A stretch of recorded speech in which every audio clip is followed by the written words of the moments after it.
Yashodanandana Vrajajanarajana Yashodanandana Vrajajanarajana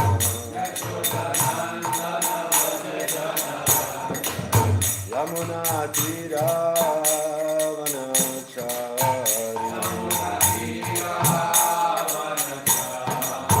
Yamuna Tiravanachari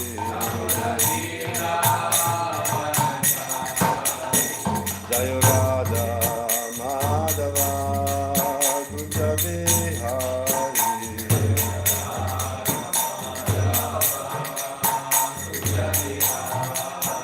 Jayo Radha Madhava Kunja Vihari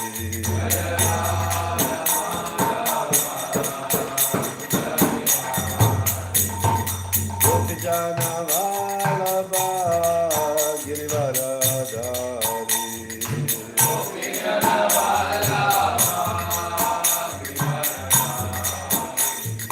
Gopijana Vallabha Girivaradhari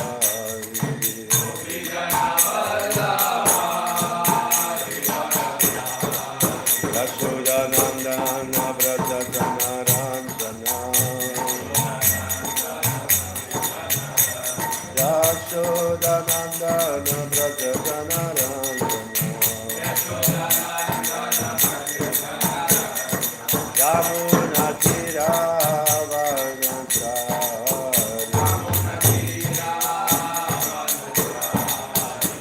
Jayo Radha Madhava Kunja Vihari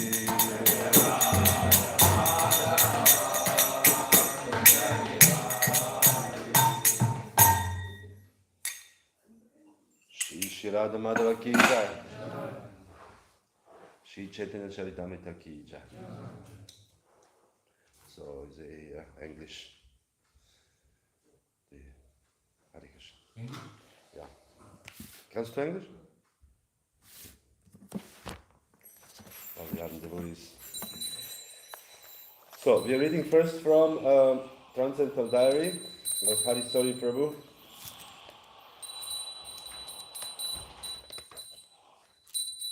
Talking about fasting. Prabhupada, so we can go a little bit back from yesterday. Harikesh and I began to laugh. They're talking about eat as much as you like, Prabhupada says. Vipramukhya said, when we prepare a feast, we should give and give and give, and when no one wants anymore, then we should take. Prabhupada laughed. Up until he comes to this point, he gestured to the guest, up to this point. Not only up to this point, but up to this point. Prabhupada gestured here. Eat as much as you like. We are not miser. You eat as much as you want. I shall supply, but don't waste. Eat, don't waste. So Prabhupada wanted the guests, everybody to eat, not up to here, but up to here. This is the Prabhupada's instruction. But not waste. Harikesh and I began to laugh, not just at Prabhupada's mannerism, but at the irony of what he said. This morning you were saying that fasting is very good. I said. Prabhupada laughed, but explained, no, not prasadam. I never said, no, those who want to eat fasting. One who has not developed Krishna consciousness, for him, fasting. So those who are not devotees, they can fast. And one who takes pleasure, oh, it is Krishna's pleasure, Krishna's food, I will take.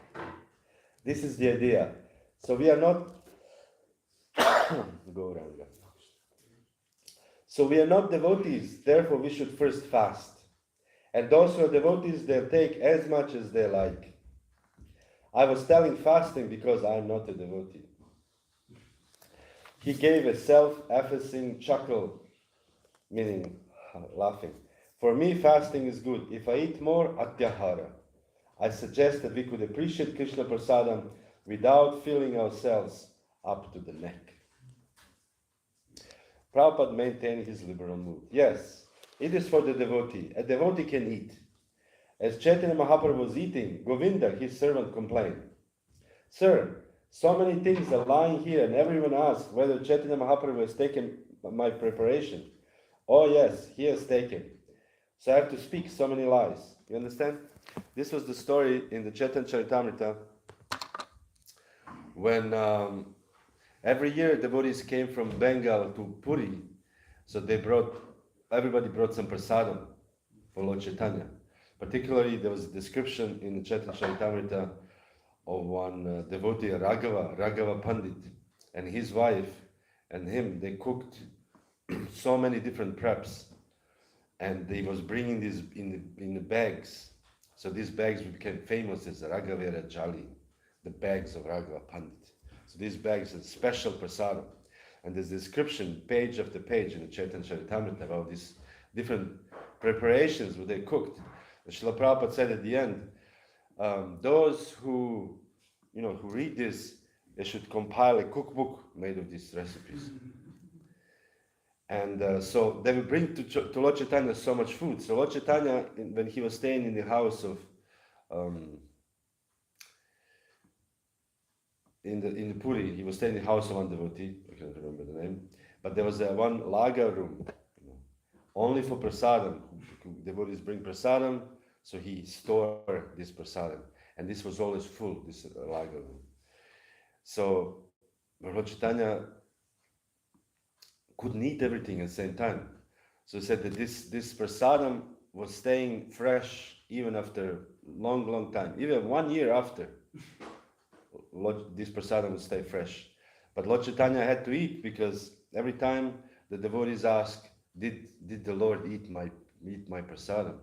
So Govinda had to lie. Yes, he has eaten, although he has not. So then one day he came to Lord Chaitanya and said, I lie to all the devotees. You cannot say no, because devotees cooked with so much love and affection, and you don't eat. So Govinda lied. Govinda was a personal servant.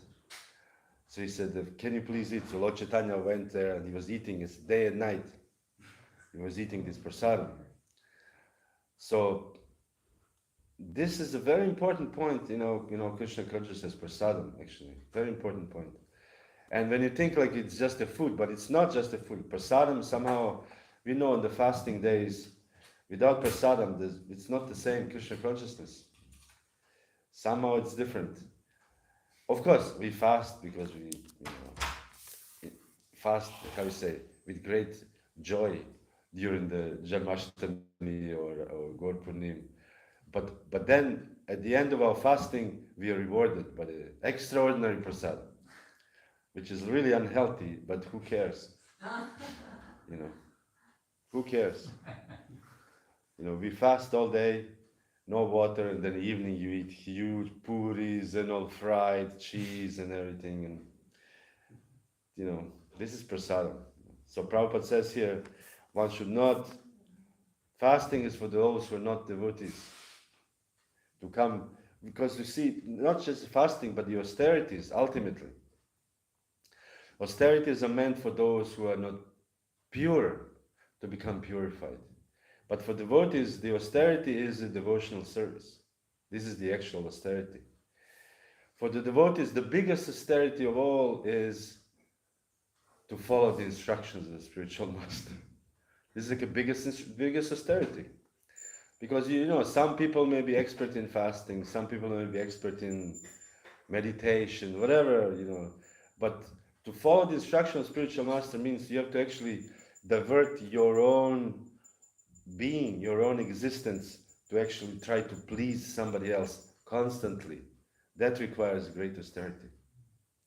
So therefore, devotees who stayed in the movement for 50 years, 60 of, Bhakti Bhushan Swami, I'm old, 55 years, I'm 55 years old, and Bhakti Bhushan Swami got initiated 1 week before I was born.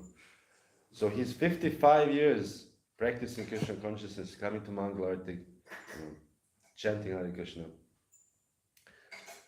That's like amazing. That is the actual austerity, to stay in the Hare Krishna movement 55 years. Which also means you dress not what you like, but you dress according to Krishna's likes. This is amazing. He dresses sannyas dress. That's it. We dress these clothes. We speak certain way. We do certain way. We eat certain way. There's a verse in the Bhagavad Gita. I think I was reading the day before, or when I was giving a lecture a few days ago. But Arjuna asked Krishna, what is the nature of a transcendentalist? How does he speak? How does he walk? What is his activities? What is he doing? So this is the important question, because we can say, oh, this is a very spiritual person. There's so many people nowadays, particularly, because it's a very spiritual person. I remember there was some years, one magazine, many years, 10 years ago, 15, in America, there was a magazine, very nice title, What is Enlightenment? There was a name of the magazine. But I was reading it, and they have some, interesting articles, very, supposedly very advanced people, some scientists even. So the whole point was actually to figure out what is enlightenment, what is actually spiritual enlightenment. But none of them really had a conclusion. It's not easy to have a conclusion. And we'll read from these verses in Chaitanya Charitamrita how important actually is to find a person or a process that has conclusion. And this conclusion is called tattva, or the truth. We call it truth. But it's actually conclusions. Because whatever you do has to be some conclusion. In the universities, they said, I don't know in science, but at least in humanities, that the professor is not telling you this is the conclusion, but he encourages you to think your own way, to make your own conclusions. So what's the point of the science, of the study? Or what's the point, like philosophy, for example? This is my branch, So they all say, the point of philosophy is just to ask more questions. So what is the point? Why should I ask more questions? I want to know. You go to a person, teacher's supposed to know the tattva, the truth. And you ask him and he said, no, you should ask this question and that question. So they teach you how to ask more questions. Again, I don't know the science. How do they do in the science world? But asking more questions. Why should I ask more questions? Because they don't know the truth. Jnaninas tattva darshina, but they are not so exactly precise jnaninas tattva darshina. They know some kind of truth. So they may be very intelligent and very,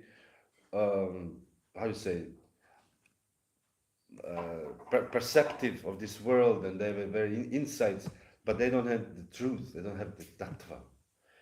And so it is not, to practice Krishna consciousness is actually to live your life according to the tattva, which is like a extreme austerity.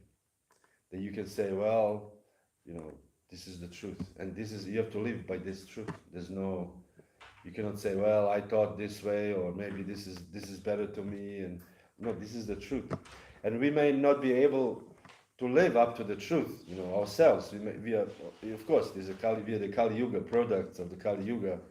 We are unqualified, incapable to live up to the standards of this tattva. But still, we don't change the tattva. We say, I am unable, but tattva is unchangeable. In this famous, what was this, Aesop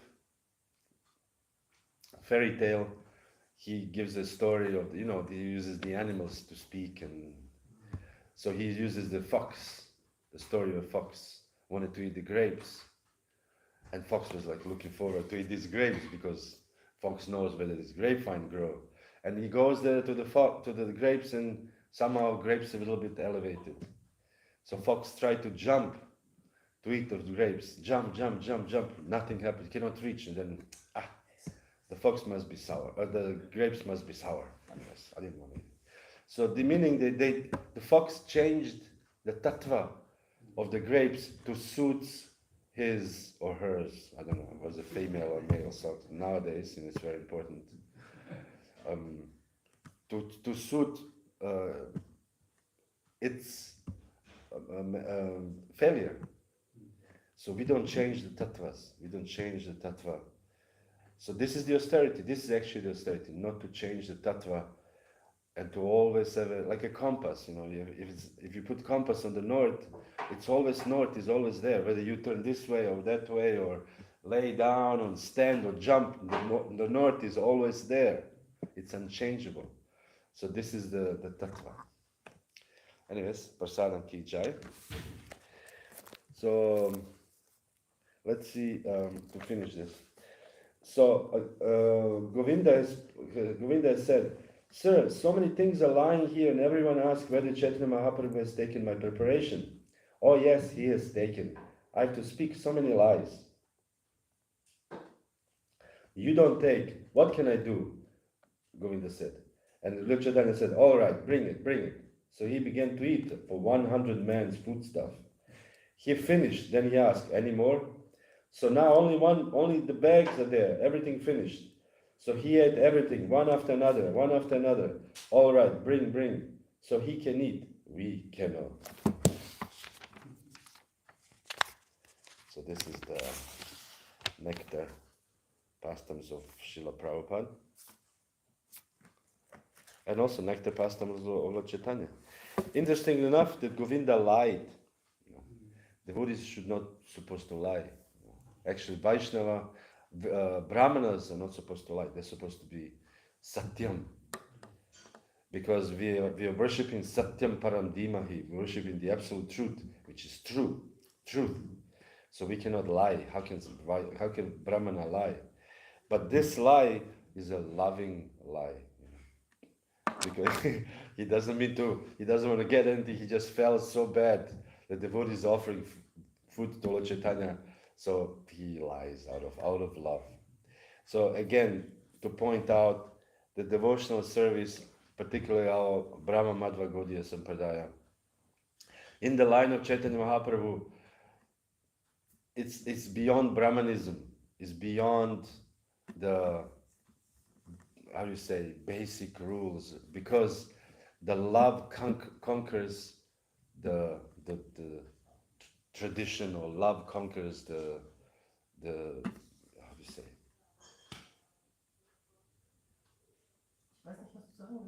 Love conquers the rules and regulations, which are actually unchangeable, but love conquers it all. And many times, for example, Krishna promised, "I will not fight in the battle of Kurukshetra." He promised. This is the huge thing. Krishna promises. And then when Bhishma was about to attack Arjuna, he took the wheel, wanted to fight Bhishma. So Bhishma said, "Hey, you promised, don't change because you are Krishna.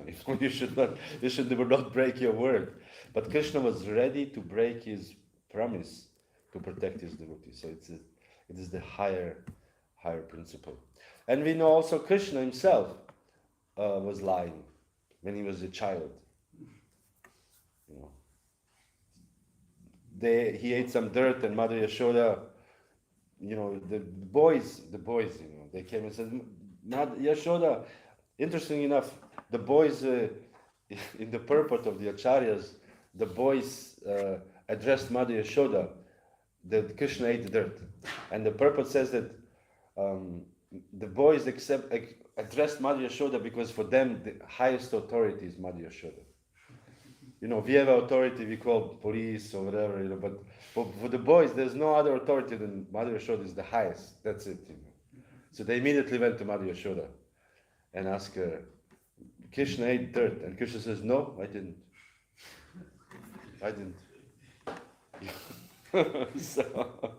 So whom to trust, And then Balaram said, "Yes, I saw him eating." And Krishna says, "No, I didn't." But the reason is Krishna is not because he's interested in lies or he's untruthful, because to enhance the rasa, enhance the relationship between the devotees. So again, this is the higher principle. But as devotees, we should not abuse this sentiment. We think, "Oh, devotees are lying, so I should lie." No, we don't. We actually follow the strictness, the Brahminical strictness of Shama, Damas, Shocham, Arjavam, Kshantir. We follow these principles But we know that the love is the higher principle. But we don't think, like, oh, I can lie. Krishna is lying. I can also lie. So this is a little finesse in the devotional service. All right. Any questions in this so far? Then we read Chaitanya Charitamrita. 6,50, oder? 69. Huh? 69. 69. I thought it was 60. Okay, 69. 569. Yes. Okay.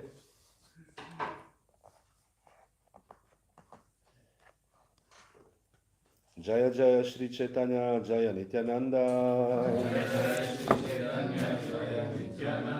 Jaya Jaya Shri Chaitanya Jaya Nityananda.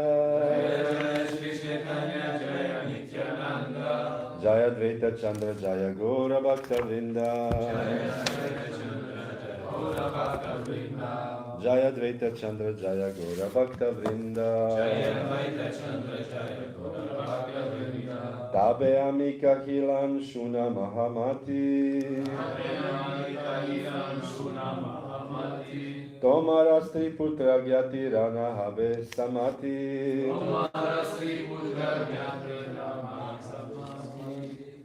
Tomara, actually Bengali would be Tomara Stri Putra Gyati Rana Habe Samati.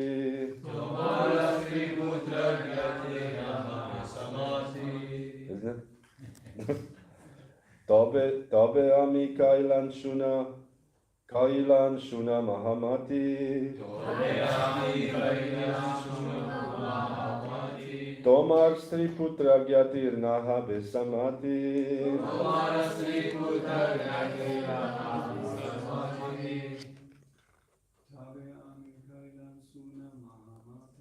Tabe Ami Kailan Shuna Mahamati.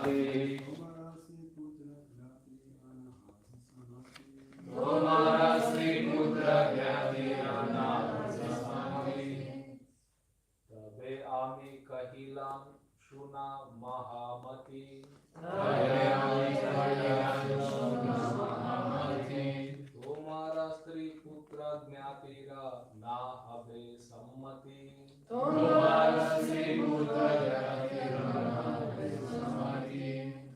ami kahilam shuna mahamati. Tomara stri putra gyatira naha besamati.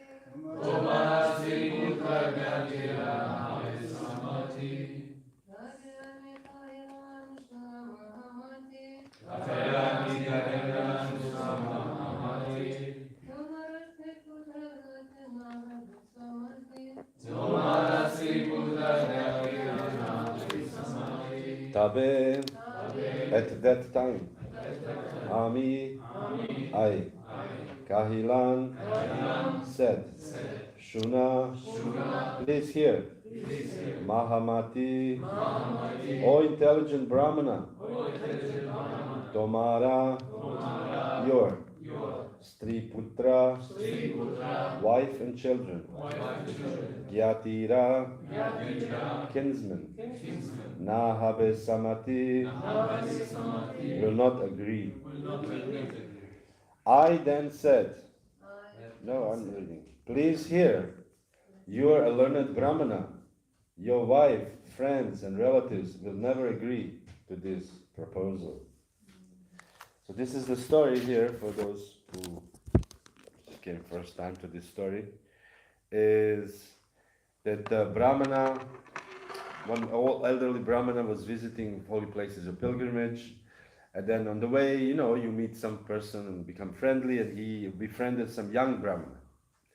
So then young Brahmana, as is custom in India, was, at least, that the junior person thinks, great respect to the senior, and he wanted to serve him. And he was serving him so well, they traveled together.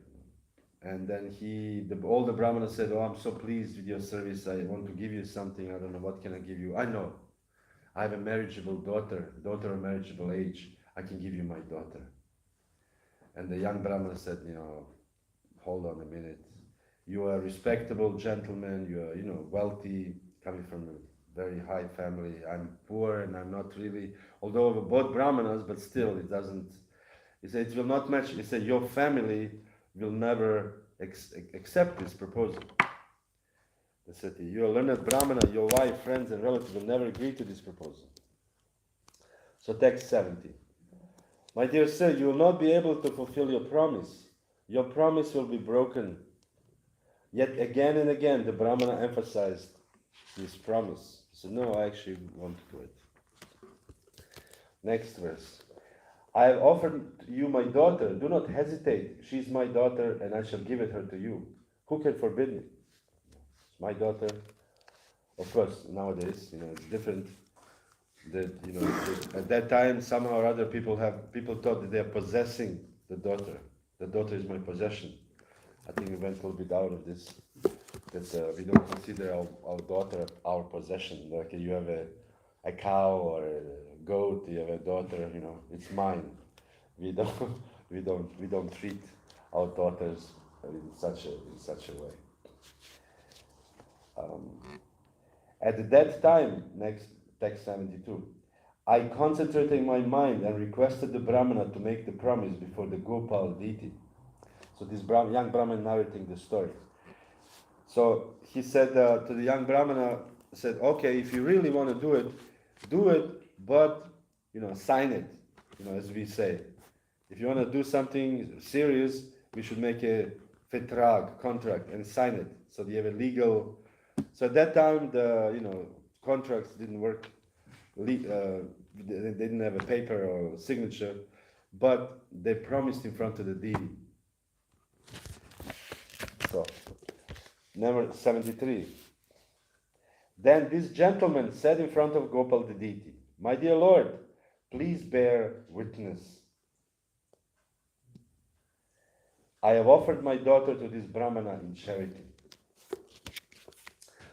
74. Accepting the Gopal deity as my witness, I then submitted the following at his lotus feet. 75. If this Brahmana later hesitates to give me his daughter, my dear Lord, I shall call you as my witness. Please note this with care and attention. Text 76.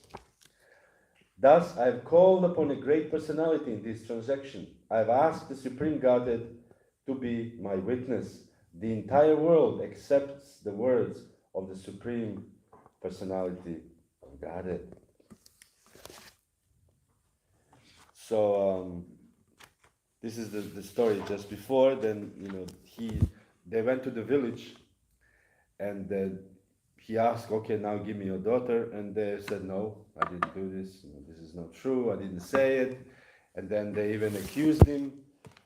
The family, of course, they're very much against. They accused the young Brahmana that you poisoned my father. You gave him datura, the bewildering mind, and he would take some plants as drugs.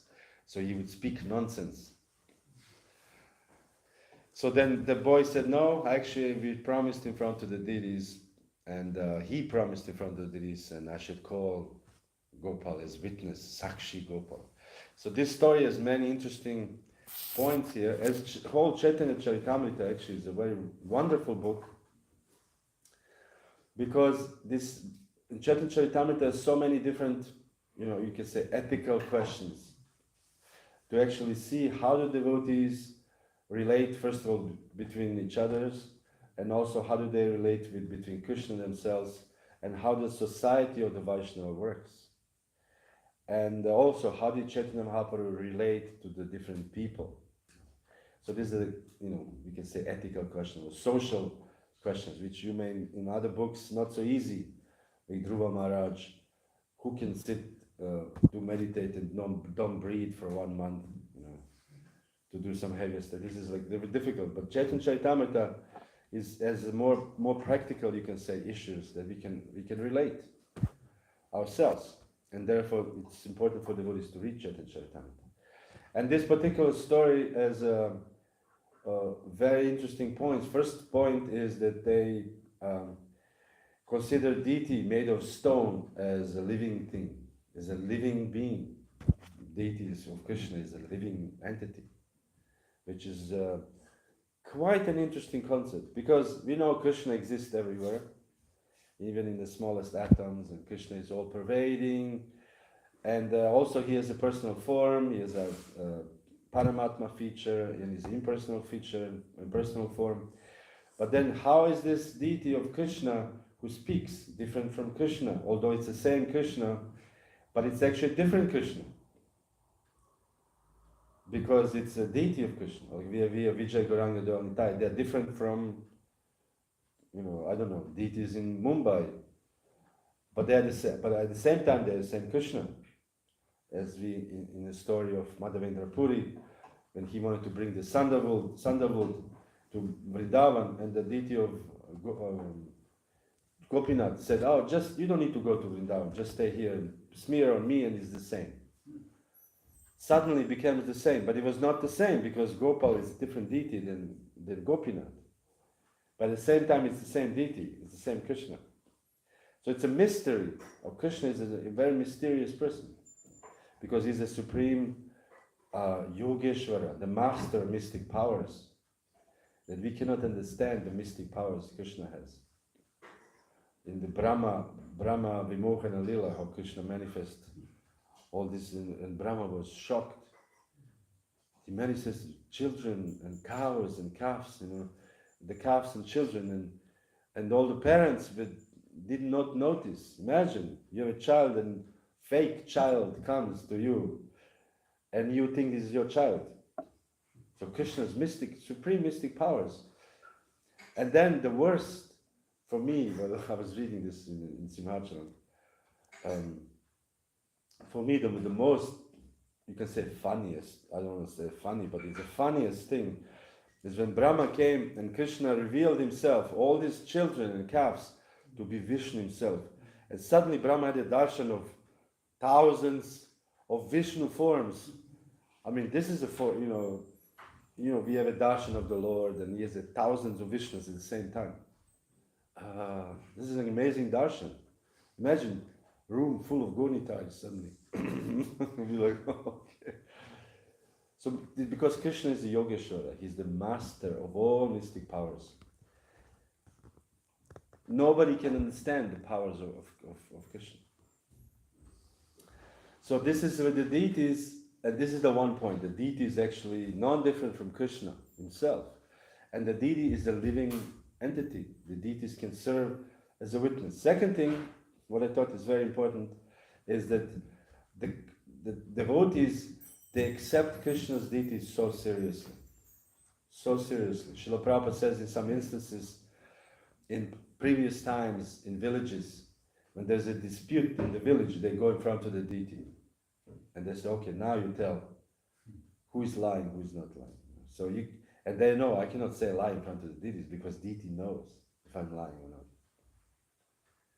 So, do you have this in the village there? Yes. People they say many things, but they don't dare to come to in front of deity. Because if you say in front of the deities, and if you said lie, not good for you. The deities will not be pleased. We were once, just one instance, many years ago, we went to Himachal Pradesh, very high in the mountains. And then we heard there was one village. It's a 5 hours walk, steep uphill, no roads. And only you can go with the donkey, to carry your stuff. We had this Sherpa, whatever, that he was he was showing us the road. So we walked all the way to this village. When we arrived, it's like entering different, it's like in Mahabharata, when Arjuna came to some different world, he walked high in the mountains, and suddenly there's some world unseen by this world. So we went there, everything was old, untouched, made of wood, and all the houses made of wood. And and of course, as soon as we arrived, all the villagers came out, the white people, all the white people come to your village, because I don't think they've seen anybody, or what to speak of white people. So then they gave us to sleep the old temple. They built a new temple for the Devi. I don't know, some Devi. They call it Devi. I don't know what deities they have, the local deities.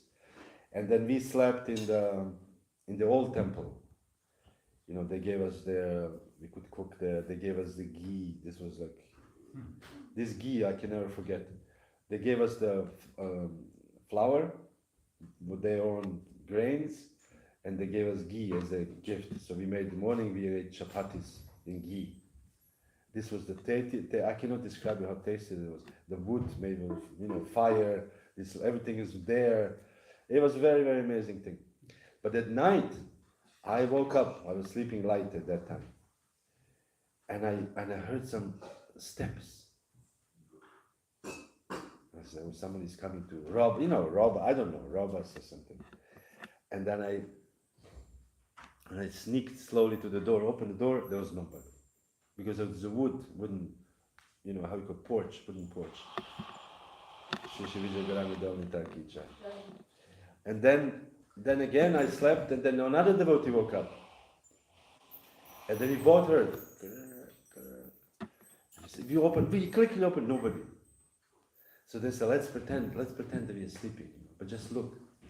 And then we pretending that we are sleeping, and there was a little crack on the wall, and we saw the eye looking at us. And we quickly opened, and there was nobody there. So we walk around, there's nobody. And then we told next morning, we told to the visitor, and he said, oh, this is Devi, probably came to see you. We were like, oh, okay, Haribol. We didn't know, because for them, this is a living entity. It's not for us, it's a deity in the temple, but for them, it's a part of the village. The Devi is part of the village.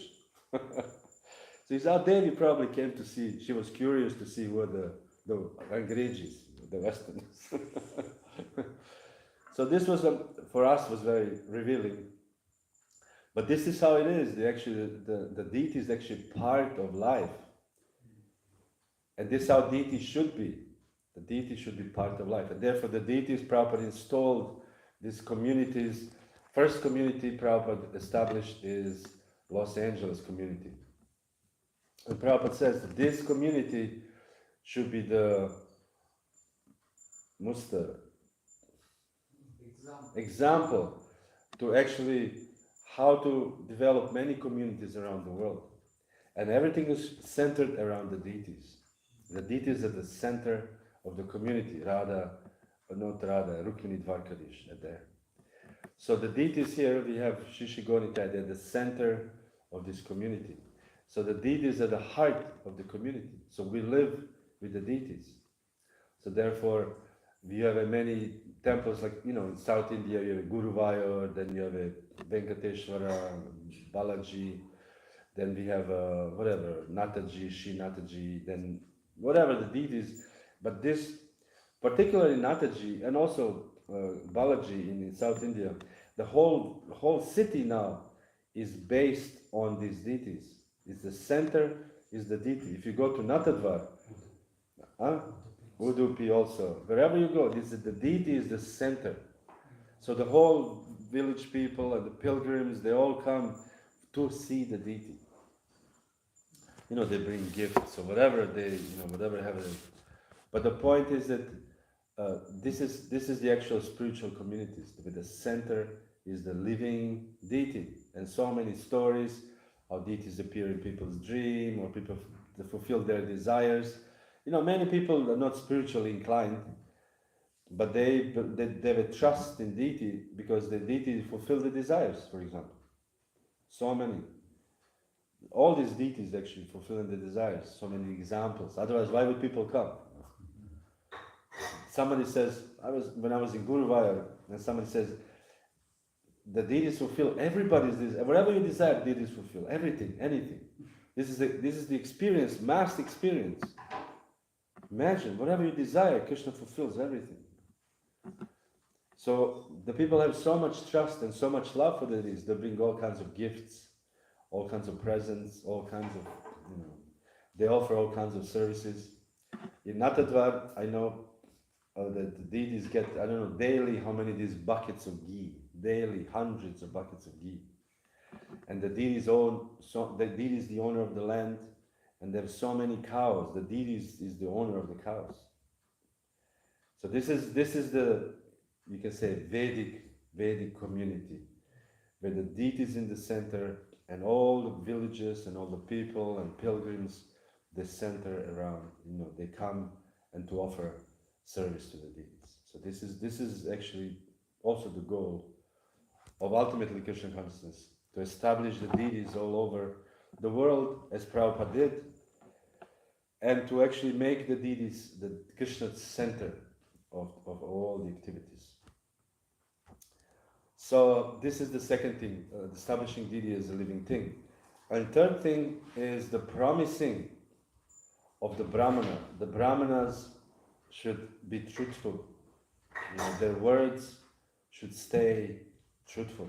Brahmana should not be, one day you say things like politicians, I promise, when you just vote for me, and I promise this, and then once they vote for him, then, or her, then suddenly not possible, or forgot about it, and 4 years later when their mandate expires, they say, but but this was a difficult, I had difficulties, and political situation, whatever, and then they don't fulfill the promise. So the promise, the truthfulness is very important, very, very important. Because if the Brahman is not truthful, then who is truthful in this world if the Brahman is not truthful? Because Brahmana are supposed to know Brahman, that means supposed to know transcendence, transcendental world. So if they don't speak the truth, then the spiritual world is not true, basically. So it's important to be truthful. In this case, this Brahmana gave his word and he was reluctant to say, I actually didn't promise. He lied because he was pressured by his relatives. Because in India, to be pressured by your relatives is a very serious thing. You cannot just say, like in the West, I don't care. Like I said, when I wanted to join the Hare Krishna movement, everybody told me, oh, this is there, like this. I said, I don't care. I just don't care what you think, I'm going. In India, it's not so easy to say I don't care, because it's, whole family. What if a family rejects you? If suddenly, out of your family, out of the village, out of the whole system, they have a system. So you cannot be out of the system. Here, you can be out of the system very easily. You just say, I don't care. I don't care about your system. This is a Western arrogance, which can work well in many cases. It worked in my case. I just didn't care about my parents' thing. I just joined the Hare Krishna movement. Anymore. So, and of course, later on, that's not bad. The Hare Krishnas are not as bad as we thought. But the truthfulness is very, very important. Satyam. It's important to be truthful. Imagine the spiritual master, as we hear, Srila Prabhupada promises, I will take you back to God, and then you die, and then actually it was a lie. This cannot be. So the truthfulness is important. And the last is, again, how much faith the devotees have in Krishna. How much faith that Krishna is the real person. For this, you have to be very, very pious. Impious people cannot have faith in Krishna, or cannot have faith in transcendence in general. Okay, there's deities, all right, but the pious people, they firmly believe it. They firmly believe that Krishna is the Supreme Personality of Godhead. They believe in this. And many times, I'm always surprised how when new people come to our Krishna consciousness, and they take things very seriously. And you tell them, this is wrong, and they're like, oh, okay, I will correct. And I'm wondering, why are they doing this? They don't get any payment, they don't get any material satisfaction. That it's nothing in it for them, basically. What is in it for them? To say, oh, don't put the book on the front. Oh, okay. Why? I can put the book wherever I want. Why are you telling me where should I put the book? This is a Western mentality. But they don't. They just, oh, okay. and then explain, book is no different from Krishna. Touch your head and they, with the book, So, for that, to develop this initial faith, it required piety. And to actually stay throughout the whole life with such a faith and conviction, you have to be pious. You cannot be impious. And therefore, the people who come to Krishna consciousness stay some time and they leave after some time because their piety was not strong enough. Their application to process was not strong enough due to impiety from the previous lives. So they didn't have the strength to keep on. But on the other hand, we see people who are, born in a devotee family or born in a religious family. They take it very seriously to the whole life. They accept the deities, not different from Krishna. Like this Brahman, young Brahman. He accepted Krishna. It's not different. And you cannot convince him otherwise. So we have to understand also this, that we may come from the pious and impious family, and due to our faith, for example, we have Kamala Sharada. Kamala Sharada means fleeting faith. Our faith is not so strong.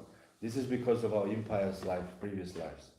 So we should then work double hard to actually understand that I have to, replace this impiety with piety. Not be complacent. So this is some interesting point. There's also some psychological point I was thinking about, but I don't want to get too much into details about fear of the family, about the relationship between the seniors and juniors, and the envious nature of the son of this older Brahmana, who says he even invented lie to harm this young Brahmana, don't give him the wife, the daughter, and so on and so forth. But this we're not going to do this. I wanted to actually, this verse, what I'm now in 76, there's a purport, and I thought this purport we can speak about one particular point is the truthfulness, tattva. Like we have so many tattvas. But let me read the purport first, and then we can speak about this. So purport. Although the young Brahmana described himself as having no claims to aristocracy and being an uneducated common man, still he had one good qualification. He believed that the Supreme Personality of Godhead was the topmost authority. He accepted the words of Lord Krishna without hesitation. And he had firm faith in the Lord's consistency. According to Prahlad Maharaj, another authority on the Supreme Personality of Godhead, such a staunch and faithful devotee of the Lord, must be understood to be a most learned scholar. Tan manya ditam uttamam, this is Srimad Bhagavatam 7.5.24. A pure devotee who has firm faith in the words of the Supreme Personality of Godhead is to be considered a most learned scholar, the topmost aristocrat, and the richest man in the whole world. All godly qualities automatically exist in such a devotee. In the preaching work of the Krishna consciousness movement, we, as the servant of the servant of the servant of the servant of the Supreme Personality of Godhead, fully believe in the words of Krishna and his servants, the disciplic succession. So Prabhupada revealing a little bit his own mind. That the reason why Krishna consciousness was successful is because he had a full faith in the words of the servant of the servant of the servant of Krishna.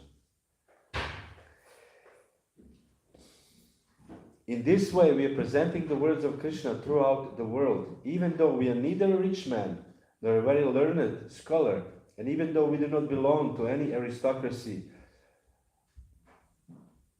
This movement is still being welcomed and is very easily spreading all over the world.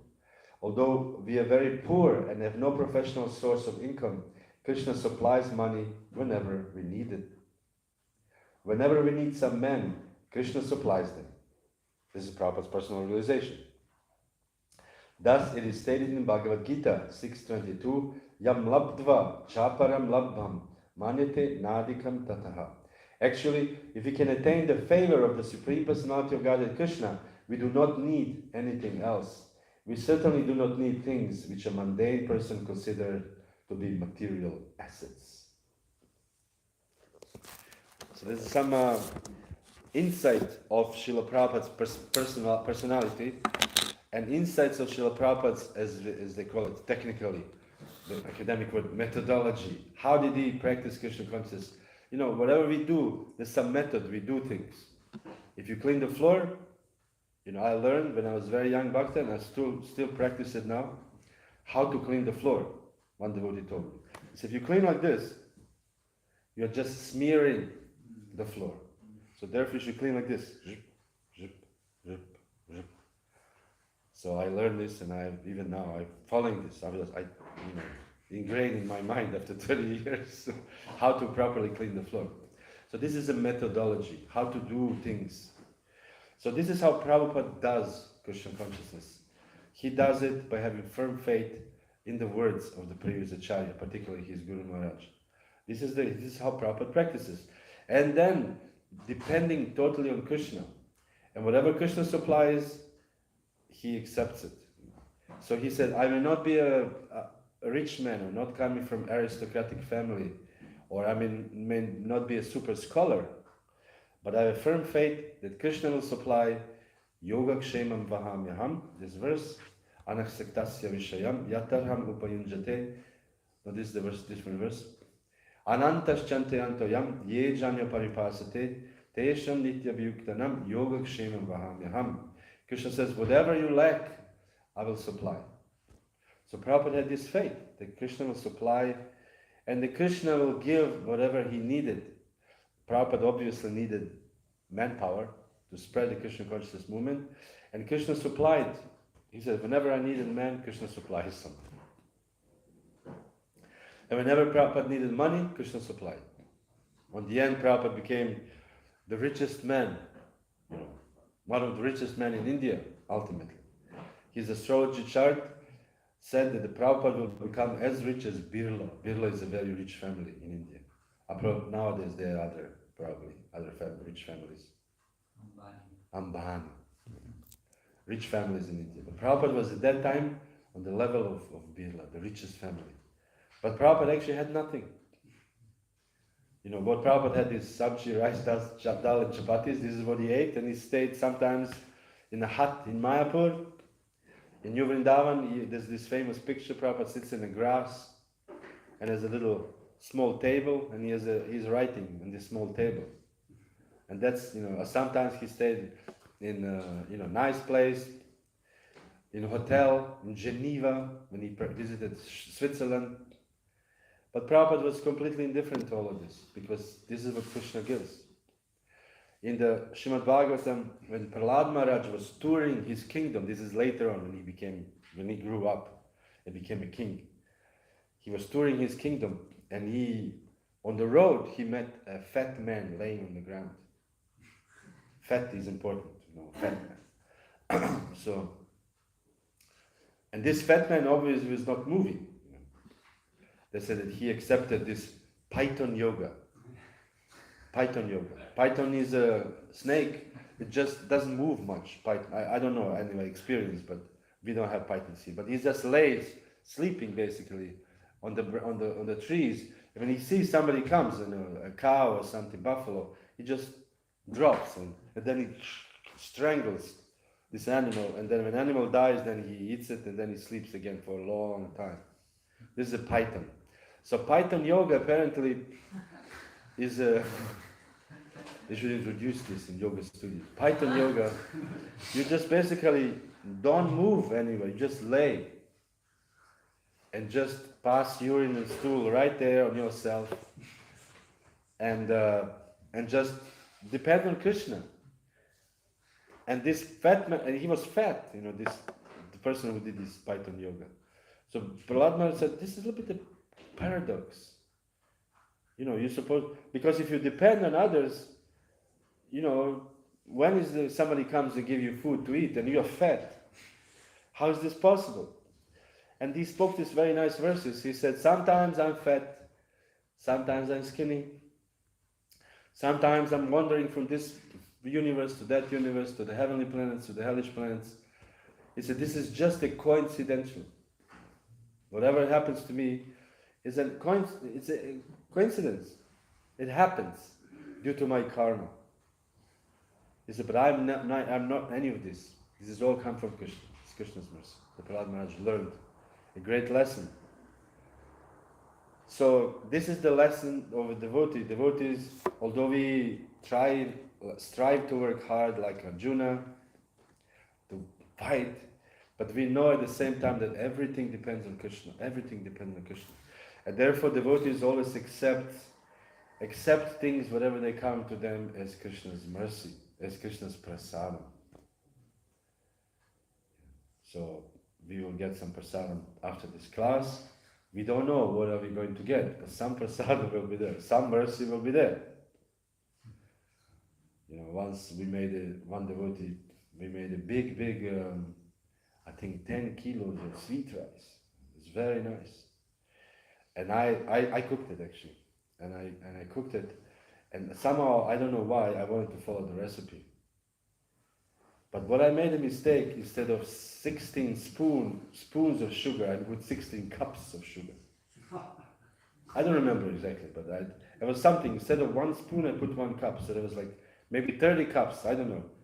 So when we tried this sweet rice, we call it very sweet rice.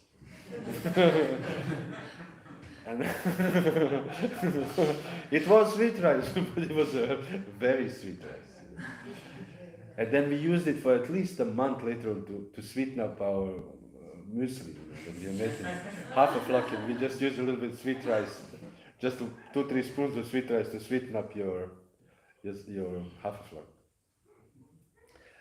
But devotees did not know what are they getting. This is my point. They saw sweet rice, okay, we are getting this, but then you don't know what you're getting.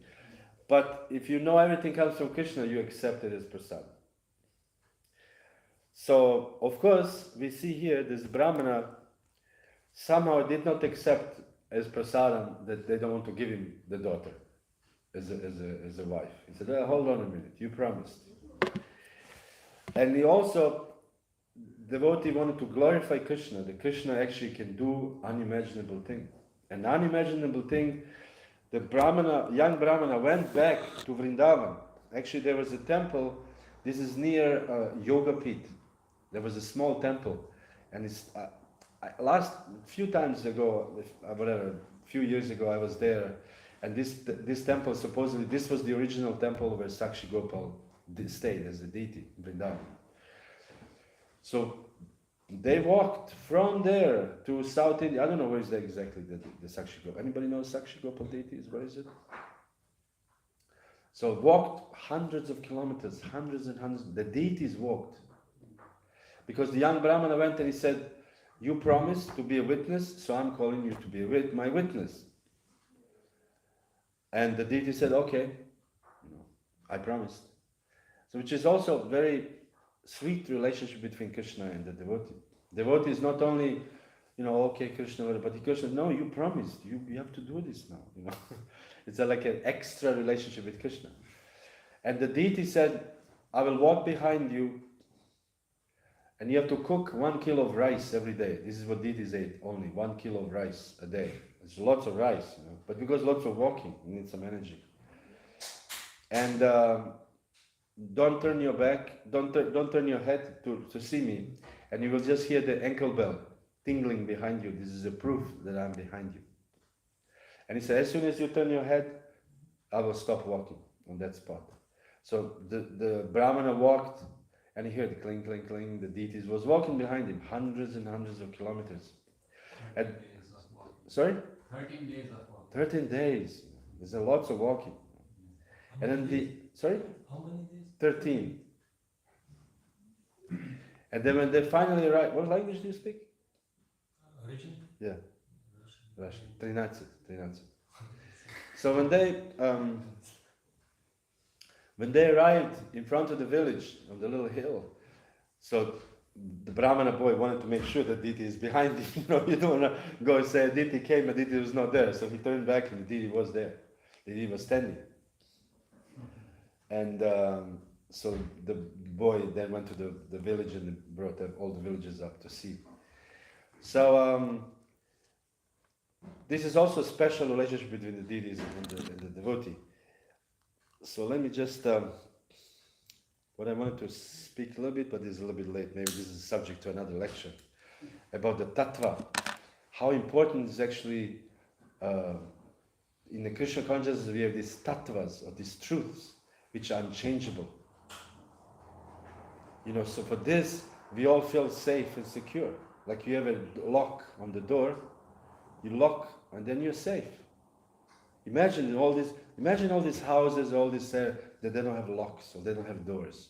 How would you sleep? Anybody can come at night, especially at night. I heard recently in Trinidad and Tobago temple, ISKCON temple, some gundas came, thieves, and broke the door, went through the window or whatever, and they beat some devotees. And I mean, how? I spoke to one devotee, he's a friend of mine, he lives there, and he said it was very frightening because you don't know, they had guns, you don't know what's going to happen. And imagine this every night. So we have doors, we are locked, we have our own family with us, we have people, we have somebody to protect us, we have a police also you can call very easily, just 110, and that's it, police will come. So we have a security.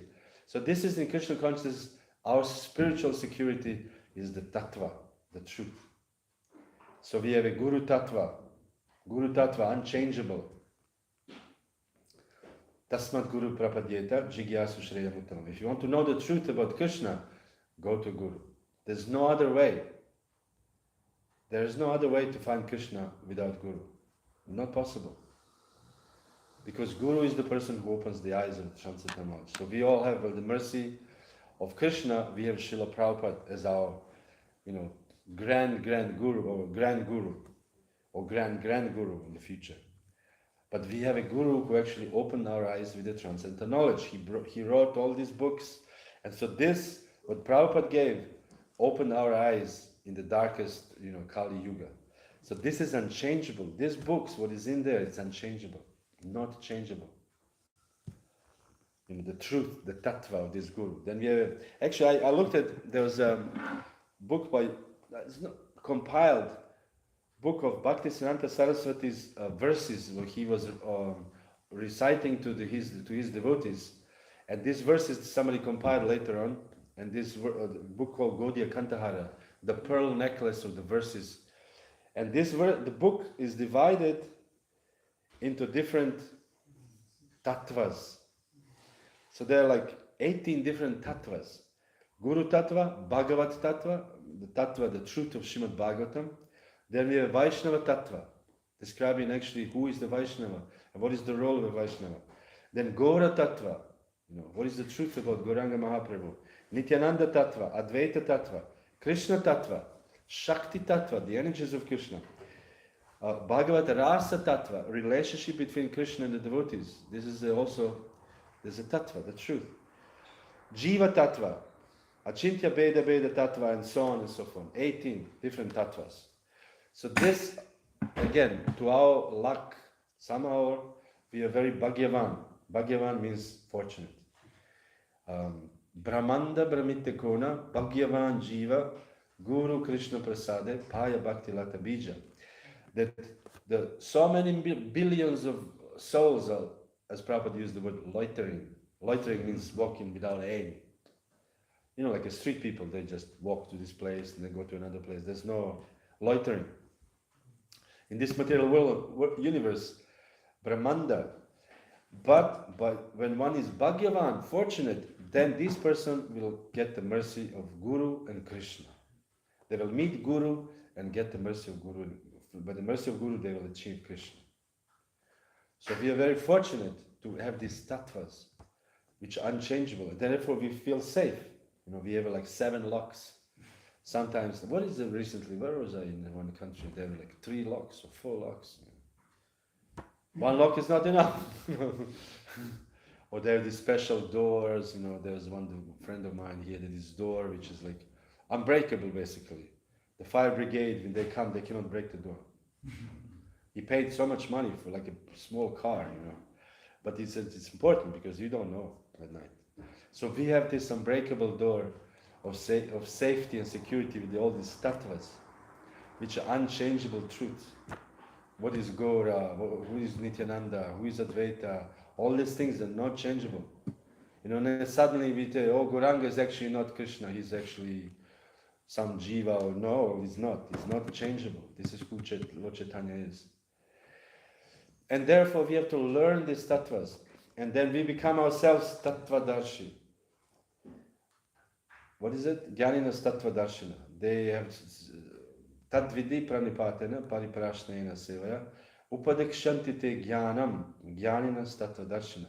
This tattvadarshi, the seers of the truth. This is such a poetic expression, the seers of the truth.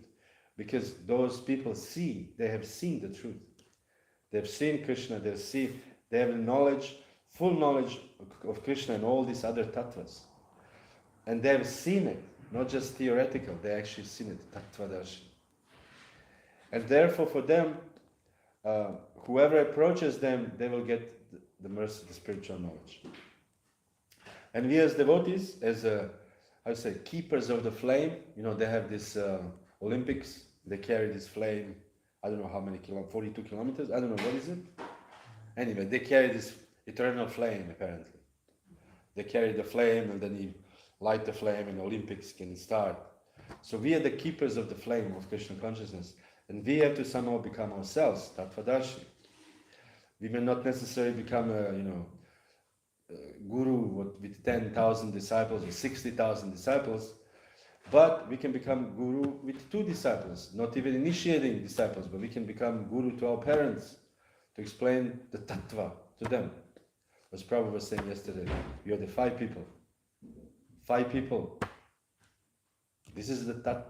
We have tattva darsha, we have seen the truth, and we transmit the knowledge to the other people. And this is also part of our service. This is all part of our devotional practice, preaching Krishna consciousness.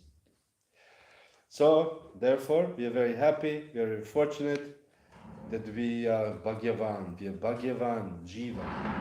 Of so many Jivas, we, our few here who are sitting, are the Bhagyavan. It's amazing. When we think about it, just walk around on the street, then you see an ant, or you can see a tree. This tree right outside of course, this tree is very fortunate. Here in the Kirtan since 30 whatever years. I'm sure next life there's going to be a Harinam devotee. The tree, but this tree dies and then suddenly after 16 years some new boy comes and he's fired up playing Midanga, harmonium, and an astrologer looks at his chart and he says, oh, in your last life you were great Kirtaniya. And he said, he thinks I was living in India, but actually he was a tree in front of the Hare Krishna temple. Because he hears for so many years the kirtan. So what else will this tree become except the Kirtaniya? No. How this tree can die? Sorry? How the tree can die? It's dry out? It will dry out, sure, I'm sure. It will take some time, probably another 50 years, maybe. So there will be sufficient kirtan. It will soak all the kirtans, vibes.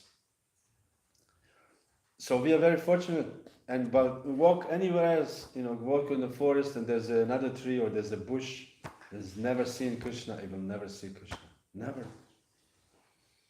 Never. Imagine how much forest in Germany, just in Germany, all these trees and grass, they will never see Krishna.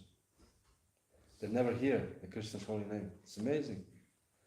So we are very fortunate to have this. But not only that we have this, but we have these tattvas. So, we have to learn the tattvas. Hare Krishna. Thank you.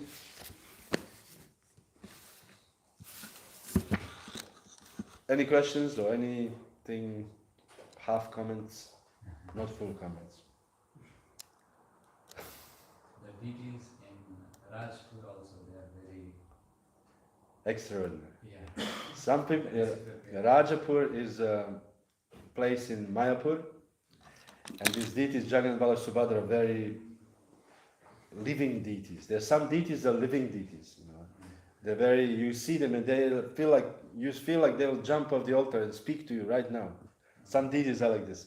So if you go to this Rajapur, Jagannath Bala Subhadra, they're very alive, and so many stories, interesting, funny stories also. Of course, the favorite story is the Pujari was previously now belongs to ISKCON, but previously belonged to some caste Swami, you can say. And this person was very poor; he couldn't maintain the deities well, and so the ISKCON bought this land, and Prabhupada brought the devotees from the west. And then the deities at night, the Pujari was dreaming the deities jumping off the altar and running through the fields. And the Pujari said, "Whoa, wait, where are you going?" And the deities turned and they said, "We are very hungry, you don't feed us well, we are going to ISKCON." ISKCON will feed us, they have more, they will cook for us much better than you cook. And the Pujari was like, "Oh my." So then the next morning he went to ISKCON and asked, "Would you like to take over the worship of the deities?" And so we have these deities since some years. And there's other stories, so many different stories. But once after the book was published with these stories, then the deities stopped doing this pastime. They didn't want to, But another funny story is when the deities, they're on the altar, Jagannath Bala Subhadra. So the ISKCON devotees, they brought a higher standard also, we introduced, and they brought Shilas and they brought Giriraj. So they put them on the altar, and so then the deities, some time after, appeared at night in the dream again to the Pujari, ISKCON Pujari. And they said, "Can you please do something about this Giriraj?" the Jagannath was complaining about Giriraj. And so Pujari said, "What happened?" He said, "Every time the Pujari brings the plate to offer food to us, Giriraj eats it before the plate touches the altar." He said he does not wait for the mantras, he just eats it, everything, and we have no food. Jagannath was complaining. So these are the true stories. This is not So devotees then offered special praise for Giriraj, just for Giriraj, so he can eat his own. Don't disturb Jagannath Bala Subhadra. And Prabhupada also mentions once, I forgot exactly in which relationship, to the deities, that the deities united together.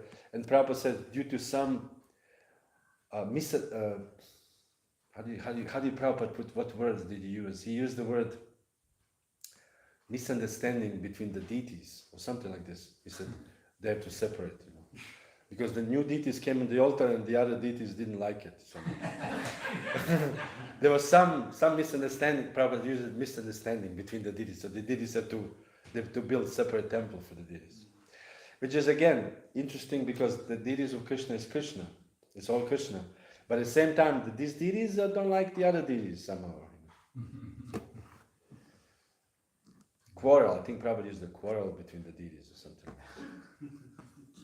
So this is all the sweetness. In these stories enhance the sweetness of the Vaishnava service. Okay.